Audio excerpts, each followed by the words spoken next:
बहुत चर्चाएं हो रही हैं। कम से कम एक चर्चा तो पकड़ो जिससे तुम्हारे हृदय मंदिर के पट खुले और तुम्हें साक्षात्कार हो जाए भगवान का। खा खा के अगर वजन बढ़ा रहे हो तो लकड़ी का वजन बढ़ेगा, फूंक दिया जाएगा शरीर, और किस काम में आएगा। कोई रोग हो सकता है, कोई घटना घट सकती है, इसलिए सावधान। प्रमाद स्थिति नहीं, दीर्घ सूत्रता नहीं। अगर दिनचर्या में व्यवधान तो तुम्हारे जीवन में व्यवधान है, हटा दो, अपनी दिनचर्या में आओ।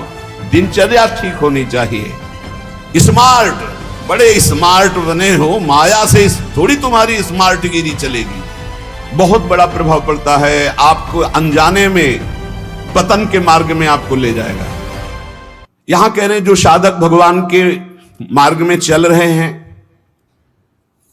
उनके लिए सावधानी की बातें हैं। बहुत सावधान होकर सुने और इनसे बचें। जो उपासक इन बातों से नहीं बचता वो अपने लक्ष्य से भ्रष्ट हो जाता है। इसलिए बहुत काम की बात है। पहला है, किसी भी सभा समिति संगोष्ठी में शामिल ना होना, जहां एक दूसरे की कटाक्ष हो रही हो, जहां एक दूसरे की निंदा की जा रही हो, जहां ये सब नहीं, इसमें नहीं फंसना। साधक को नहीं फंसना। भगवत प्राप्ति करने वाले साधक को सबसे पहले बचना है। आज आना, वहां सभा है, आज वहां समिति है, वहां ऐसा संगोष्ठी है, इस विषय की चर्चा है, नहीं। सत्संग, एकांत सेवन, भगवत सेवा, सत्संग, इष्ट मिले और मन मिले, मिले भजन रस रीति, तहां निसंग कोहे मिलिए, तासों कीजिए प्रीति। कभी नहीं गए। कई तरह की हानियां हो जाती हैं, साधक बहिर्मुख हो जाता है। इसलिए साधक को कभी सभा में, समिति में, ऐसी जगह नहीं जाना चाहिए। मना कर रहे, सभा समितियों में शामिल होना मानो अपनी साधना को नष्ट करना है। जो लक्ष्य प्राप्ति के लिए चलना चाहता है, सभा समिति संगोष्ठी ये नहीं। एकांत सेवन, सत्संग सुना, अपरिचित जीवन, किसी से कोई परिचय नहीं। अखबार पढ़ना, समाचार देखना, ये उनके लिए सही है जो समाज सेवी हैं, जो समाज में विविध पदों में हैं। लेकिन जो भगवत प्राप्ति करना चाहता है उस साधक के लिए ठीक नहीं है। न समाचार पत्र पढ़ना और न समाचार सुनना, न समिति सभा में जाना, न किसी राजनीतिक या व्यवहारिक संगोष्ठी को सेवन करना, नहीं। हम सबके हृदय में विराजमान उस परमात्म तत्व को जागृत करने के विषय में बोलते हैं। सबका हृदय मंदिर बने और सबके हृदय रूपी मंदिर में भगवान का प्रादुर्भाव, केवल उसकी चर्चा होती है। जिस प्रभाव से अनंत जन्मों से हम भटक रहे हैं, उस माया की मलिनता का नाश करके सच्चिदानंद प्रभु में स्थित होने की चर्चा होती है। बहुत चर्चाएं हो रही हैं। कम से कम एक चर्चा तो पकड़ो जिससे तुम्हारे हृदय मंदिर के पट खुले और तुम्हें साक्षात्कार हो जाए भगवान का। जब तक हृदय मंदिर में भगवान प्रकाशित नहीं होंगे तब तक कुछ काम बनने वाला नहीं। तो सत्संग हृदय मंदिर के पट खोलता है, सत्संग ज्ञान चक्षु खोलता है, प्रेम नेत्र खोलता है।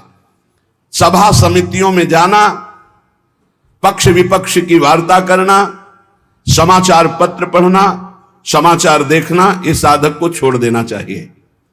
दूसरा, कोई भी मनुष्य तुम्हारे जीवन में विशेष अधिकार प्राप्त न कर पावे। कोई भी पूरी सृष्टि में विशेष अधिकार, अरे वो अपने हैं, तो फिर श्यामा श्याम तुम्हारे कैसे रहे? श्यामा श्याम तो तभी अपने माने जाएंगे जब कोई और अपना ना हो। मेरे तो गिरधर गोपाल दूसरों न कोई, सिद्ध महान प्रेम रस में डूबी हुई मीरा जी के वचन है। मेरे तो गिरधर गोपाल दूसरों न कोई। गोस्वामी तुलसीदास जी, एक भरोसो, एक बल, एक आस विश्वास, एक राम घनश्याम हित चातक तुलसीदास। किसी भी मनुष्य से विशेषता पूर्वक आपका संबंध ना होने पावे, स्थान विशेष में आसक्ति ना होने पावे, वस्तु विशेष में स्वाद ना आने पावे। भगवत प्राप्ति करना है तो दूसरी बात, सावधानी पूर्वक। कोई हमारा विशेष नहीं, कोई खास नहीं, कोई वस्तु व्यक्ति स्थान कोई विशेष हमारे नहीं। जहां राखो तहां रहो, मान सुख रास है। जहां मेरे स्वामी जैसे रख रहे हैं वैसे रह रहा हूं। मेरा नहीं, मेरे स्वामी कहे जब चाहे तब हटा दे, जब चाहे तब रख ले, उनकी बात है। वस्तु जैसा चाहा वैसा भेज दिया, वैसा हम उसका सेवन कर रहे हैं। हमारे लिए कोई खास वस्तु नहीं, मेरे स्वामी ने भेजा इसलिए बात है। तीसरी, मठ या आश्रम की स्थापना करके उसके विषय में चिंतन करना और धन आदि की चाह करना, यह साधक भगवत प्राप्ति से भ्रष्ट होने की वृत्ति है।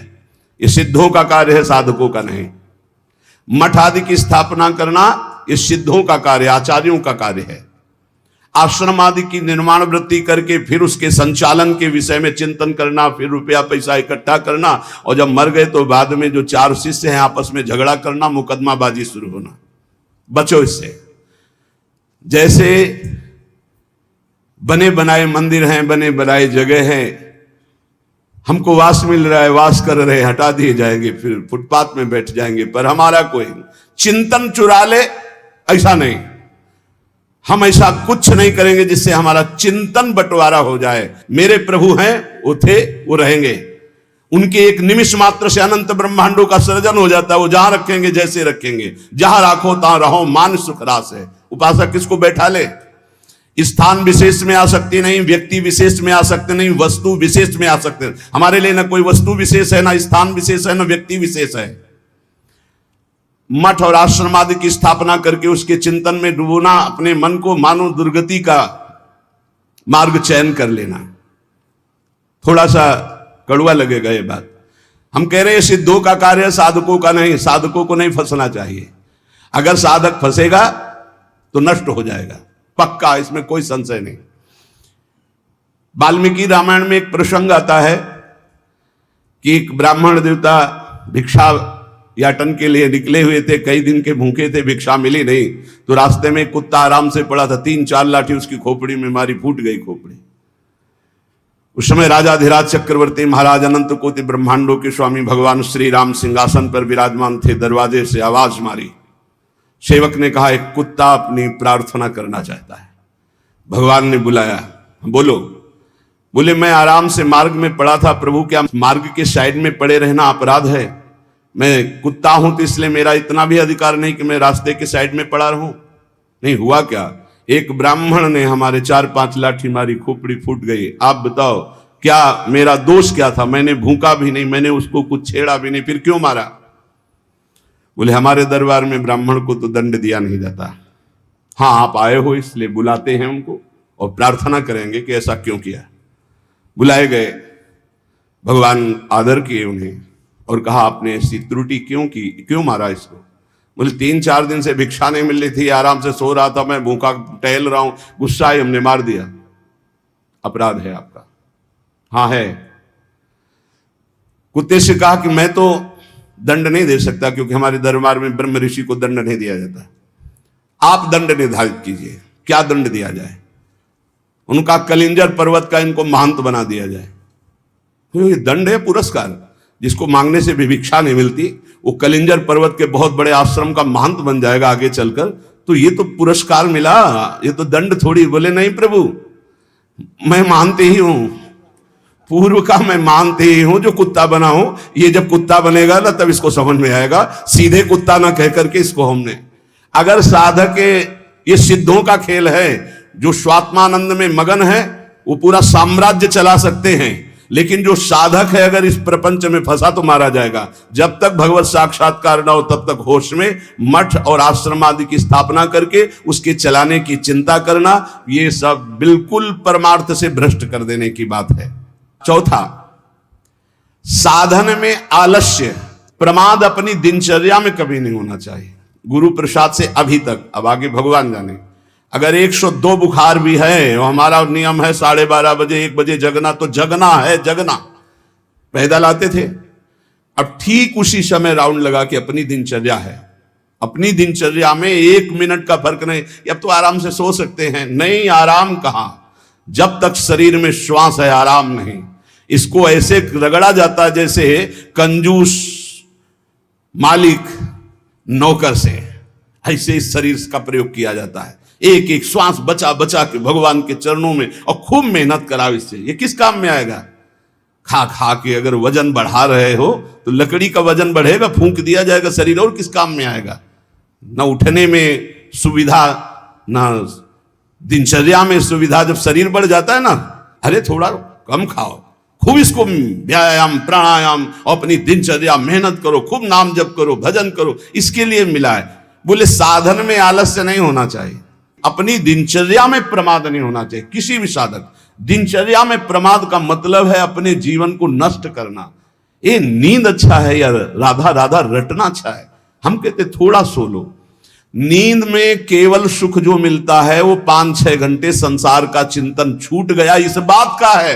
तो तुम बैठे बैठे जागृत में यदि ऐसा अभ्यास बना लो, उसे समाधि कहते हैं। न जागृत है, न स्वप्न है, न सुषुप्ति है, भगवदाकार वृत्ति है।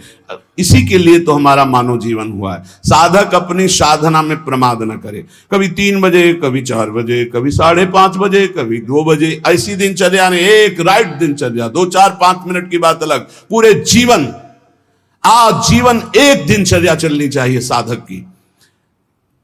फिर कर लेंगे प्रमाद, दीर्घ सूत्रता, ये नहीं होना चाहिए। 11 माला कहा है, आज 5 माला हुए, कोई कल 11 और 6, फिर कल जब 11 और 6 पूर्ति कर रहे तो 6वें पूरे, 11 फिर आगे कर, धीरे धीरे नियम ही खत्म हो गया, खत्म। हम कभी इस बात से राजी ना हो कि हमारा मन भजन के लिए आगे टालता है। जब हम दीक्षा देते हैं तो इतना जरूर कहते हैं कि 11 माला गुरु मंत्र के अधिक जपो तुम्हारे सौभाग्य का विषय पर। हमारा नियम 11 कम से कम प्रारंभिक स्थिति में, 12 पद कम से कम चतुरासी जी के पूरी पाठ कर जाओ, तुम्हारे अहो भाग्य धन्य भाग। रो रो कर जब नाम पुकारते हैं तब कृपा होती है। पता नहीं कौन सी परिस्थिति ऐसा आ जाए कि लाद कर तुम्हें धाम से बाहर फेंक दिया जाए। हाँ, कोई रोग हो सकता है, कोई घटना घट सकती है, इसलिए सावधान, प्रमाद स्थिति नहीं, दीर्घ सूत्रता नहीं। अपने दिनचर्या में कोई फर्क नहीं पड़ना चाहिए। जिसकी दिनचर्या ठीक नहीं है, पूज्य सदगुरुदेव भगवान के वचन, साधु की पहचान उसकी दिनचर्या से होती है। जिसकी दिनचर्या राइट टाइम फिक्स चलती है, साधुता ठीक चल रही है। अगर दिनचर्या में व्यवधान, तो तुम्हारे जीवन में व्यवधान है, हटा दो, अपनी दिनचर्या में आओ। दिनचर्या ठीक होनी चाहिए। गुरुजनों के वचनों में, शास्त्र के वचनों में अविश्वास, अश्रद्धा या उपदेश दिए हुए कार्य के लिए निश्चय की कमी। आपको ऐसा करना है, हाँ हाँ कर लेंगे, नहीं वही करना है जो आज्ञा हो गई, बस सब बात बन जाएगी। 5वां, कोई तुमसे विजय प्राप्त करने आया है शास्त्रार्थ के लिए, पहले ही हाथ जोड़कर हार जाओ। अगर भगवत प्राप्ति करनी, परास्त करने की कोशिश मत करो। 6वां, अपने को संत मानना और दूसरों को दोष दर्शन करना, यह साधक का नाश कर देने वाला होता है। अपने को संत मानना, दूसरों को असंत मानना, मतलब पतन का रास्ता निश्चित कर लिया।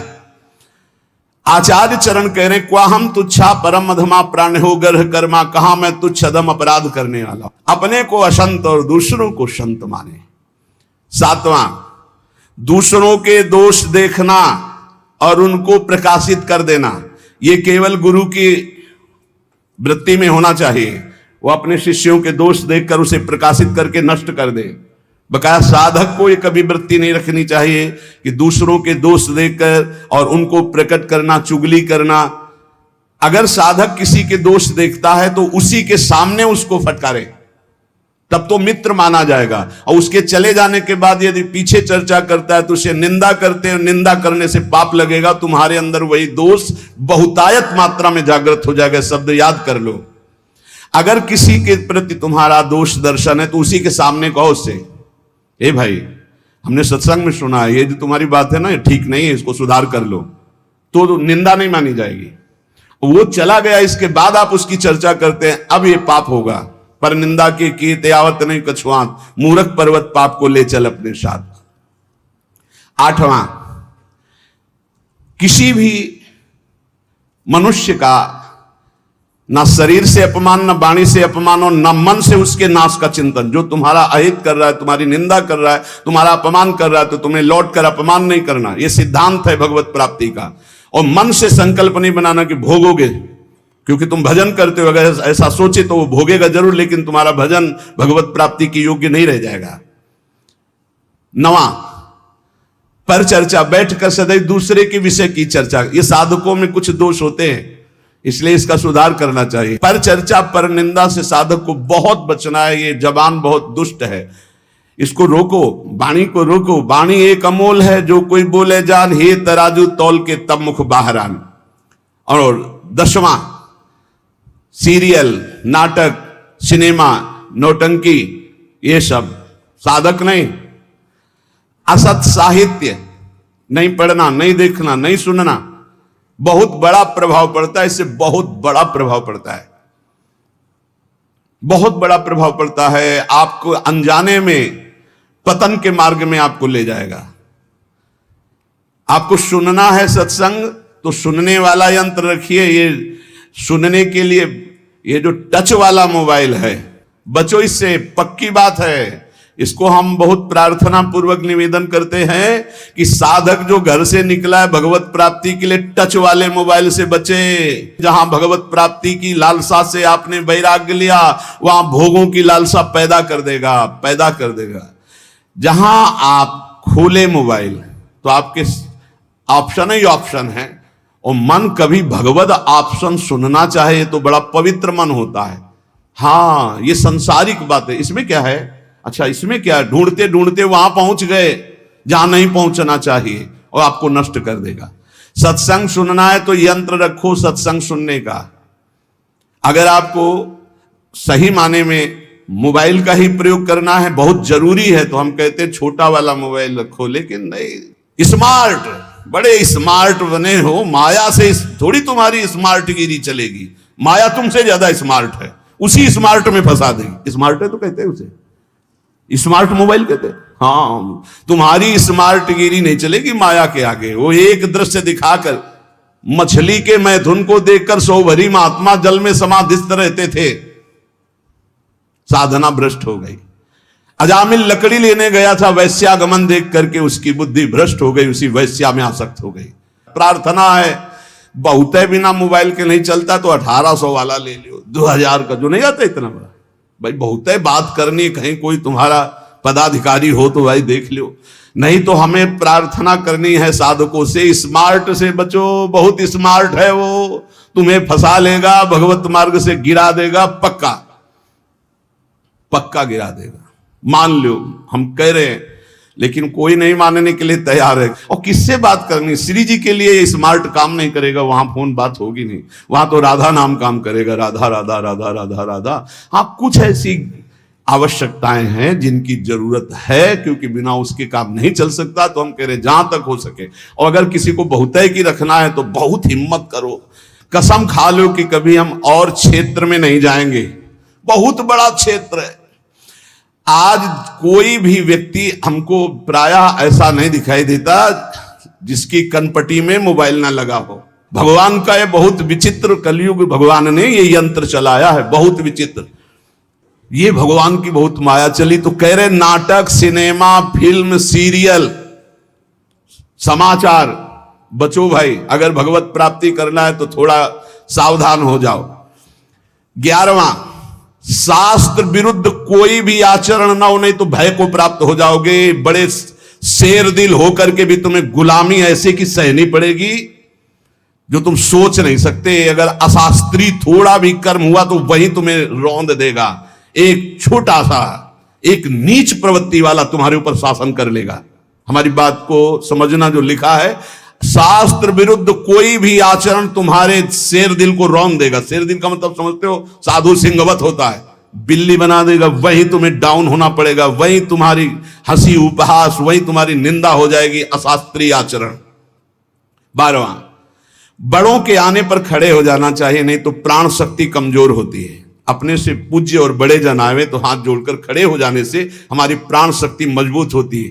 पक्का मानो, ये जो दिल कमजोर हो रहे हैं ना, इसका कारण खान पान व्यवहार अशास्त्रीय, ये जो सुबह 8-10 बजे तक सो रहे हैं, आयु नष्ट हो रही, ये जो नाना प्रकार के बाहरी भोजन कर रहे हैं, इनसे अपने यंत्र कमजोर हो रहे हैं। जो अशास्त्रीय कार्य हो रहे हैं उनसे जीवनी शक्ति नष्ट हो रही, प्राण शक्ति कमजोर हो रही।